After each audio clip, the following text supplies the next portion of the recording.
There are so many aspects of redistribution, future of distribution of documentary, and we want to take a broader scope right now through the asymmetrical gap between global north and global south.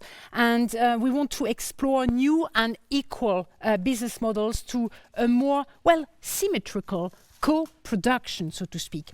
So what we're going to have now is the next panel.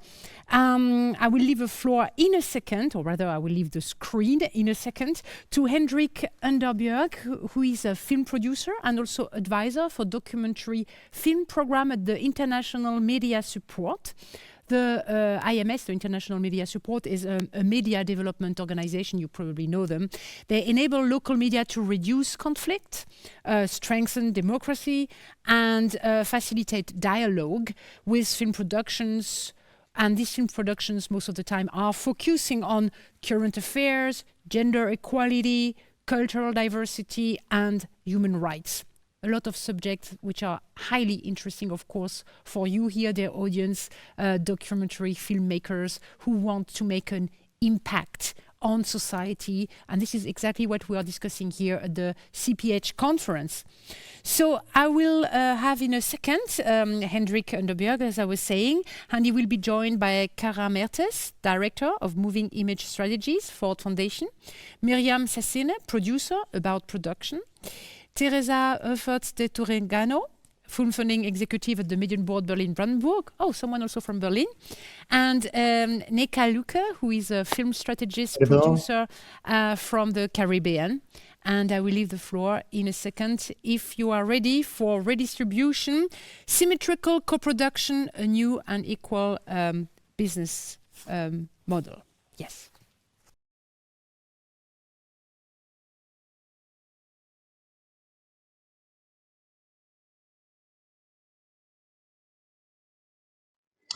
Welcome. Good morning, good afternoon, good evening to everybody. Thanks a lot to Copenhagen Docs for creating this opportunity. I will tell you where I come from, but first of all, I would like to thank you all for tuning in. And I'll also like to give a warm welcome to Cara Mertes from Ford Foundation, Myriam Sassine, independent producer from Beirut, Nneka, screen industries consultant from Trinidad and Tobago, and Teresa Hoefert de Turégano from Medienboard, Berlin-Brandenburg. Thanks for taking your time, and sorry for not having a couple of hours to discuss this. Yeah, the time is of essence, and what I hope that we can achieve within this half an hour is to contribute to an examination of how we work together, how we co-produce between what you can call the global south and the global north. We focus on documentaries here, but to my knowledge, I've been producing some 40 plus films. This discussion is equally relevant when it comes to fiction films. My name is Henrik Gonderberg, and I work for IMS and in the International Media Support. We are a media development organization, and we take part in this dialogue because some of our core values deals with strengthening the original voices, independent voices, and we also have a very strong view on sustainability. And this also, of course, goes for sustainability when we're talking about business models. I know this session is going to be on speed, and I'm not sure that we'll have the time to answer questions from audiences, but please state them anyways. I can see them on my screen next to me here. And if we do have the time, we'll do it. Otherwise, I'll be happy to answer any questions after the session. In any case, please reach out to me after the session. I'll be happy for any input. And dear panel, please interrupt me or chip in whenever you want to. But the title of this session is Symmetrical Co-production. But what it actually needs is a question mark, because the question is if we are symmetrical in our current deal structure. This has been a question in the documentary industry for years, and we have been trying to address this through codex and encouragements. But to be fair, nothing has really changed so far. So in this session, we'll try to look more on the money side of the deals. I briefly mentioned that I have produced a lot of films, and I've also worked as a co-producer from North when the majority producer was from South. And my experience is that even with the modest contribution from my home turf in Europe, it has given me a significant position in the revenue stream, and I found that to be actually a bit awkward in one way. But on the other hand, it sort of sharpened my attention. It put me on track to diving into what kind of deals that you really make. Because I'll go into a bit nitty gritty stuff. I had 2 slides, and then I'll come over to my panel here. But it's a bit nerdy, nitty gritty. But as in many other cases, the devil is in the detail. As it is now, we usually in the industry split the rights to a film, the rights to take part in the revenue streams, according to the financing each co-producer brings to the table. And maybe we can have slide 1 coming in here. Yeah, here we go. This is very simplified. This is a very simplified thing here. What we have is that is an example of a producer who wants to enter a co-production to do the sound design. And you have the co-producers, but the producer's budget in the middle here. If, let's say, the co-producer is from North, and no, the producer is from North and the co-producer is from North as well, then in this example, the sound design takes up 20% of the budget, but the co-producer from North comes in with the financing that equals that work and acquires 20% of the rights. And this seems fair also because in North we have sort of very comparable GNPs, we got very comparable or fixed currency rates. But if we go to but if the co-producer, if the producer is from South then and goes to a co-producer from North, then the co-pro comes in with 20% of the original budget. But given the cost in North that are so much more expensive than in South, and the financing that goes along with this, all of a sudden the co-producer from North end up getting 35% of the rights to the revenue streams. We can call this a currency-based model, and to the effect is actually, as you can see, this very simplified example is that in most cases the producer from the south is thinned out in the process. So what we want to discuss here, and if I can have slide 2, please. Yeah, it's basically the same example, but just in a what we call a value-based model. In the value-based model, you have the scenario where North is co-producing with North, and the split of revenue rights is the same. It's still 20%. But in the case where you found your deal structure on a value-based model, you and co-produce from South to North, then no matter what the costs are in North and the financing that goes along with that, the co-producer from North gains 20% of the rights, which equals the value that you bring to the film. So this value-based model does not thin out the producers from South. Instead, it levels them with the producers from North, and to the effect that the original filmmakers is sort of reconnected to the revenue streams. So this is what we would like to examine in this, what we have left, 24 minutes. And I hope that you can help me qualify the examination of these models, which is the most symmetrical, and will this symmetry be for better or for worse? So, Myriam Sassine, you are an independent producer from Beirut, Lebanon, and I guess that your call will be to strengthen anything that can, that you will embrace anything that can strengthen the production environments in South. But to be concrete, what is your experience when co-producing with producers from North, and what is sort of the standard career outcome when a filmmaker gains success in gaining the financing from North? Thank you, Henrik. I'm very happy to be participating in this talk, as this topic has been actually taking a lot of my time. As a producer based in Lebanon, I live in a country where there is no public funding, and the only way I can make a film is through co-productions. So of course I'm eligible to get grants from a few funds that I can spend in my country, but most of the time these are not enough, and I need to co-produce to be able to finish the film. And so I have been co-producing a lot, and often I'm facing this struggle of seeing this unbalance in the profit share or the stream of revenues, because sometimes I spend, let's say, 4 years developing a project and bringing it together, etc., but I cannot finish it without co-production. And then a co-producer comes in, and as you mentioned in your scheme, they bring in money, but with this money comes spending obligations, and with this spending obligations comes prices that are set, and therefore the budget becomes higher, and there's the co-producer share becomes bigger, and I feel I have worked a lot, and the balance of work we both provided to the film is not the same, but the share of revenues is split just according to financials.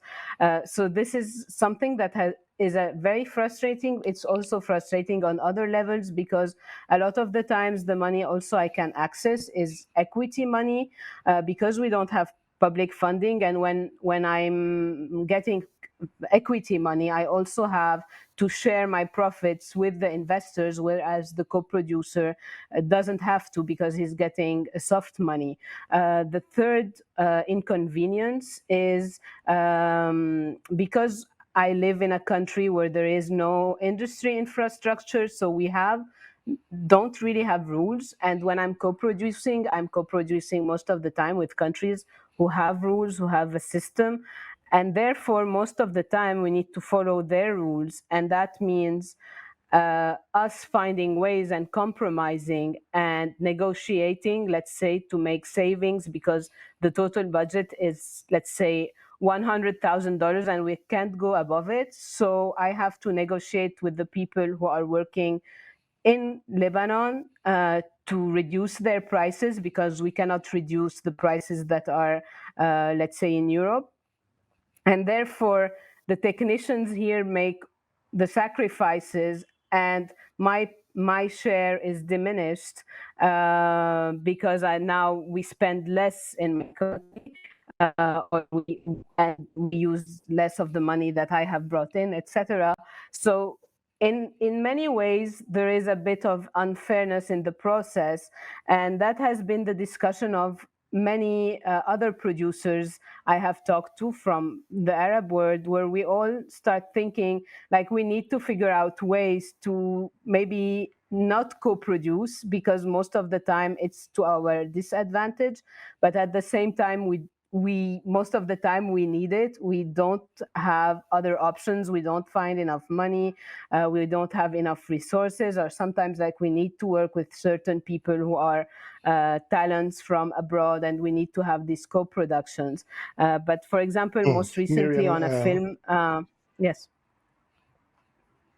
Oh, sorry. I just wanted to ask you one little question more, because last year in August you had this big explosion in Beirut, which both destroyed a lot of lives and a lot of things in the harbor, but on the other hand, I guess you were at that point also working on a film, and your currency dropped. So what happened there? What happened on that film is that our currency it was starting to drop already at the beginning of the year, and then it dropped massively. The money we had was not enough, so we had to bring in a new co-producer, and with this co-production came extra spending obligations. So that also like diminished my parts, because I am responsible for this film. I need to make it happen. We had already raised funding for it, and I needed to compensate the loss I had from the money I had raised. But that was through bringing a new co-producer who ended up raising around 15% of the film, and that was an additional 15% I had to give up because I couldn't ask for my other co-producers to give up this money. And today our budget is much higher than what I had originally set, let's say early 2019, before going into production. Yeah. Teresa, Hoefert, the Turégano. When we first got in contact, I felt very lucky meeting you. It was Tina Fisher from Copenhagen Docs who pointed me in your direction, because I discovered that you actually did a thesis some years ago on South-North co-productions, and now you're working with the public funding through Medienboard Berlin-Brandenburg. As a public funder, you have a very wide mandate in Berlin-Brandenburg. So what are your learnings? I remember that one of your findings in your thesis was that there were huge problems with sustainability of business in the South, but in the past 12 years you've been working in the Medienboard. What is your learnings from there? What are your learnings? Thank you, Henrik. Let me start by saying to Myriam and saying hello to all of the other panelists who we've met at various times. I feel like Myriam addressed me somehow directly in certain ways, because we've been involved in the funding of a number of productions where Abbout was also involved in. But I think we'll deal with that in the second question or in another part, because I would love to address this issue of spending obligations and recoupment and things like that. Absolutely important. But to answer Henrik's question, let me start by saying that I have a past having worked on international co-productions, North-South or European funding for films of the Global South. The work I do at Medienboard, and maybe that's a key issue or a key point to start with, is that Medienboard is a regional public fund based in Berlin. It's very international, but nonetheless, it has no specific mandate to support films from the Global South. So we're not at all in the same sort of in the same context as the World Cinema Fund or Hubert Baz or the various numerous funds that exist around the world that are specifically designed to support films of the Global South. So that itself, I think, is an important point and shows that there are changes in the sort of the landscape, the film funding landscape in the North, where it's just not an issue. We're looking at projects, and wherever they come from, we're looking at them. In terms of sort of an overall glimpse of the situation, a lot of things seem to me have remained the same. But on the other hand, there have been some changes. So if we're looking at it in the North, I would say there's a huge, I was going to sneeze, but I'm not going to. Okay. Huge amount of funding and money still concentrated in the North, and more, as we're seeing right now, that's the tendency in the industry. The nice thing to see is that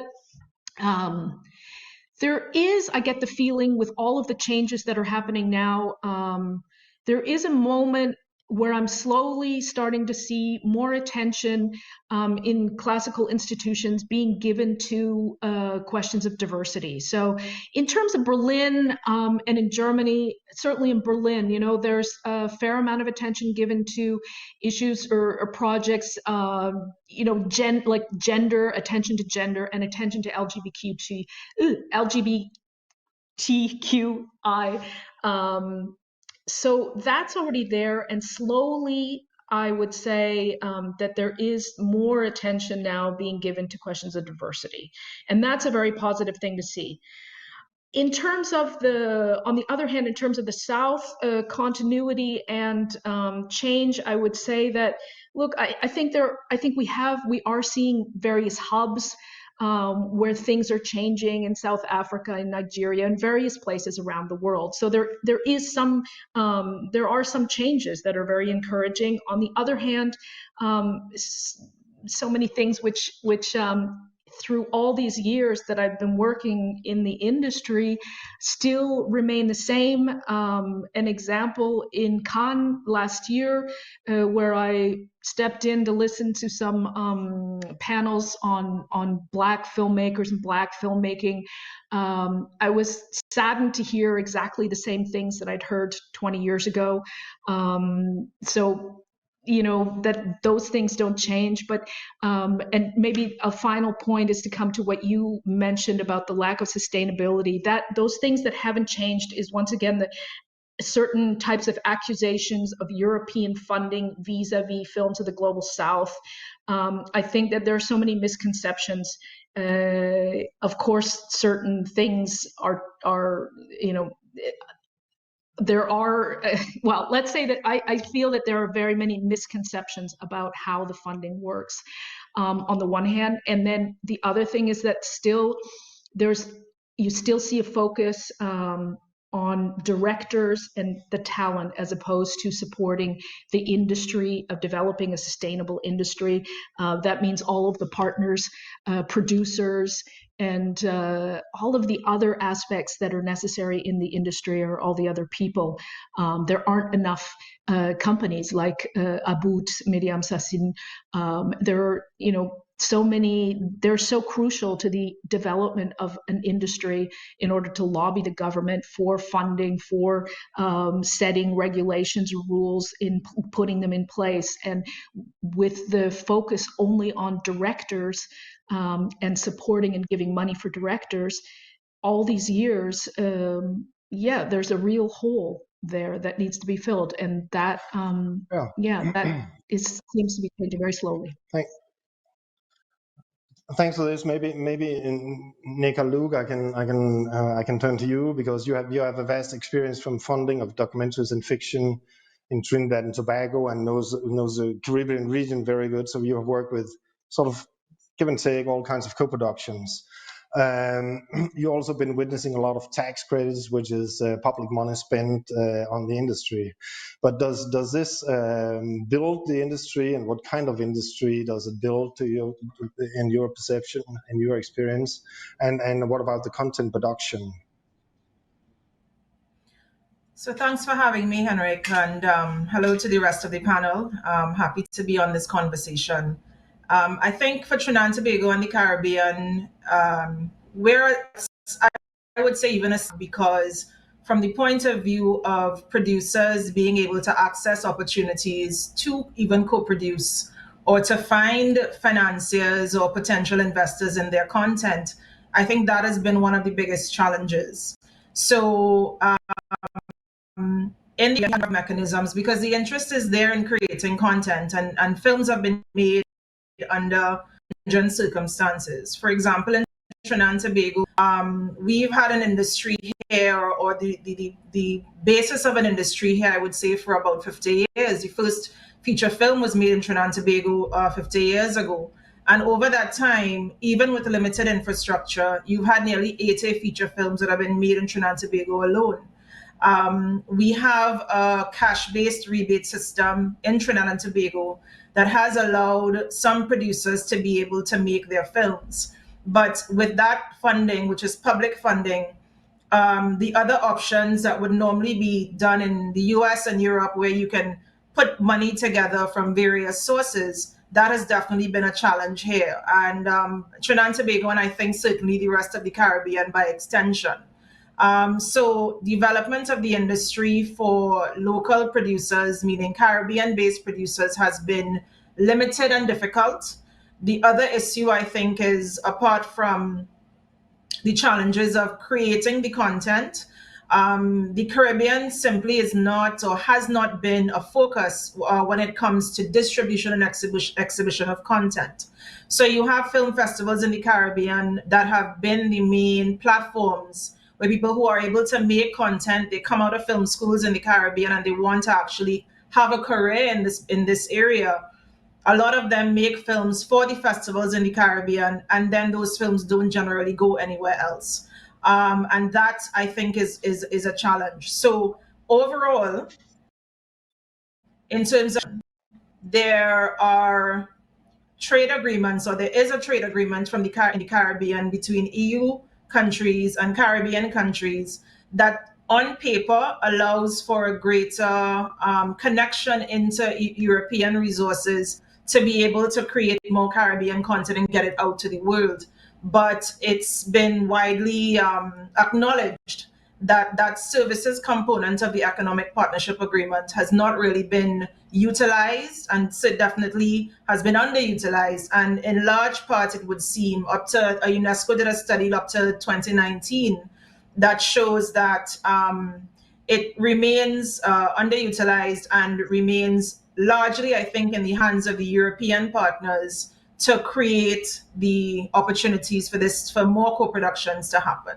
So I would say that there's interest in creating content. There are some mechanisms in place in the Caribbean. I mentioned the rebate in Trinidad and Tobago as one of them, but that idea of connecting the Caribbean and the content that's being created here out to the rest of the world, that continues to be a bit of a disconnect.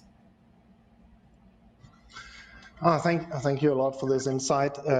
Cara Mertes, as a project director for Ford Foundation's Moving Images strategies, I guess you spent your waking hours fighting inequality, aiming for social justice. A tool like this on paper, a value-based model, could become a part of the solution, but is it relevant now, seen from your perspective? And how will this fit into the responses of the most pressing challenges that we face in the industry right now?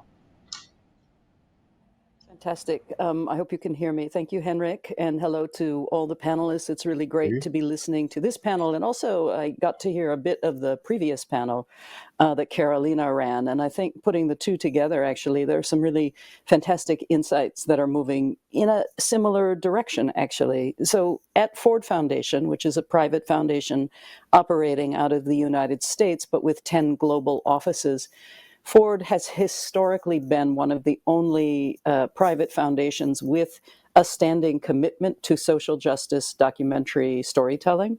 Its latest incarnation is the Just Film Fund, which I used to direct. And what I'm doing now is actually working with the international programs, because there has been a sort of realization on my part and the part of a lot of my colleagues and also filmmakers around the world that the documentary, the will to documentary, if you will, to make documentary as a way to express the experience of yourself or your community is a global phenomenon.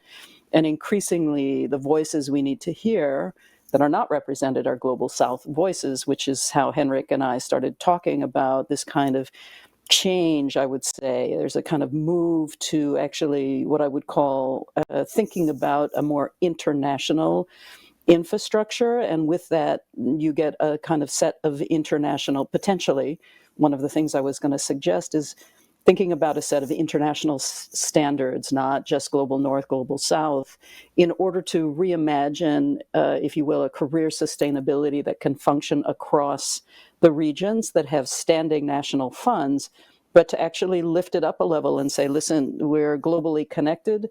Our challenges are common across country, across region, across population. Our will to this kind of storytelling also is well distributed around the planet. People really want to make this kind of work. They want to build resources. They want to be in this industry in a way that's sustainable, and it's simply not. In so many ways, it's ad hoc, it's informal. In some places, it's a kind of gig economy. So there are multiple challenges, but I do think that the first thing that a foundation can do is help to imagine what a new way forward in the 21st century would actually look like, that isn't quite so piecemeal, that really responds to, as I say, this will to tell these stories and share them globally, and have a space whether we call it a public space or in the public interest.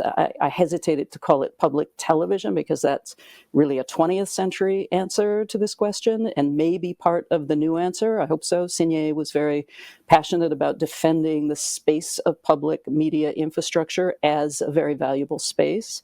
And I agree with that. But I do think we have to kind of reframe and think differently and think at this much more global level. So I'll leave it with that. Henrik, is that, unless you have further questions?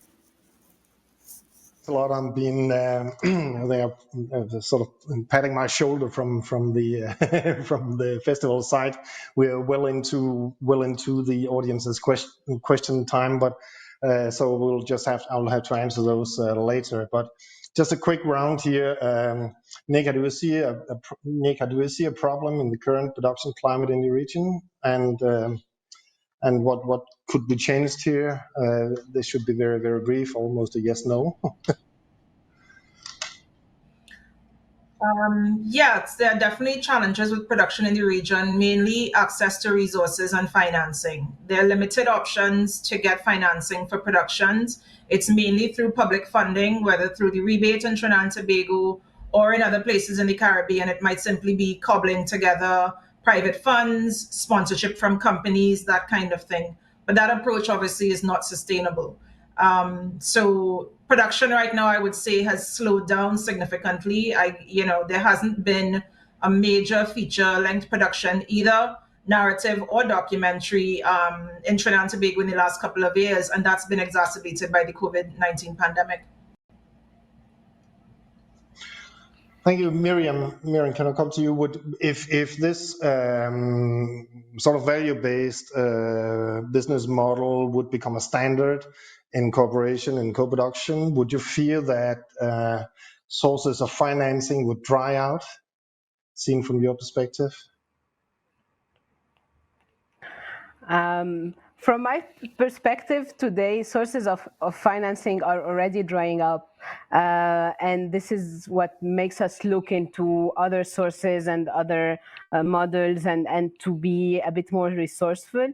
I believe people who enter co-productions, like the co-producers we work with, they are not in it just for the profits, and nor the funds also. Like they don't care about the revenue shares that the co-producers will get, more about like the spending obligations in the system in their countries. So I believe there is something to do there with this proposition you are giving that can be a good compromise to everyone without like compromising the co-production in general.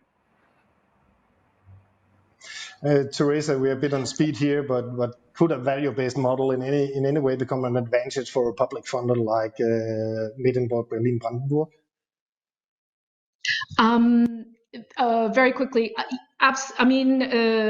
look, trying to deal with the question of more equitable allocation of rights is absolutely crucial. I think the timing is also good, given the huge discussion right now in the industry about rights. So may as well tackle it now. I wanted to give an example.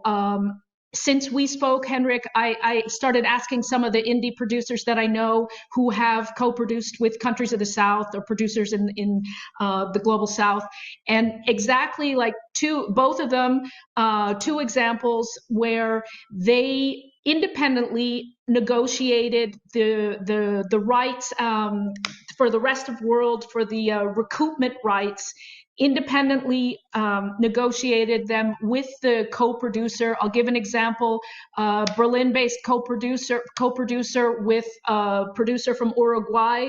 Instead of splitting the rights, sharing the rights proportionally to the percentages of co-production, they just decided and worked it out in the co-production agreement and in the recoupment schedule that the Uruguay producer would get the rights in the entire region of Latin America.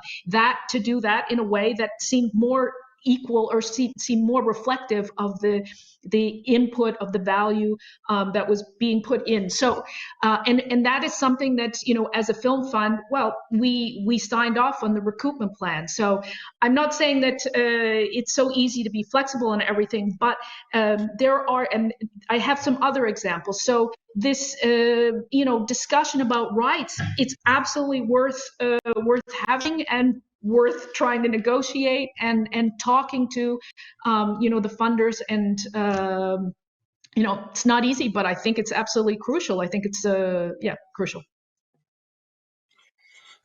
Yeah, it's crucial to be crucial. Thanks a lot. My screen is blinking red, so this was definitely a panel on speed. Thanks a lot for all your input. I hope this conversation can continue. Personally, I hope that symmetrical co-producing could be for the film industry what Max Havelaar was for coffee. And furthermore, it's very sort of important to underline that this is not a concept owned by anyone, but it's free of charge. And I hope that we can continue the development of things here with interested people and organizations. So a warm thanks to you, Cara, Mertes, Myriam, Sassine, Nneka, and Teresa Hoefert de Turégano. Thanks a lot, and to all the audiences, and enjoy the rest of the festival. Thanks a lot. And thank you to you also, Henrik, for this wonderful conversation. I know it was short, and I know it was quite a few perspectives, but they were all very important, and you did that really well.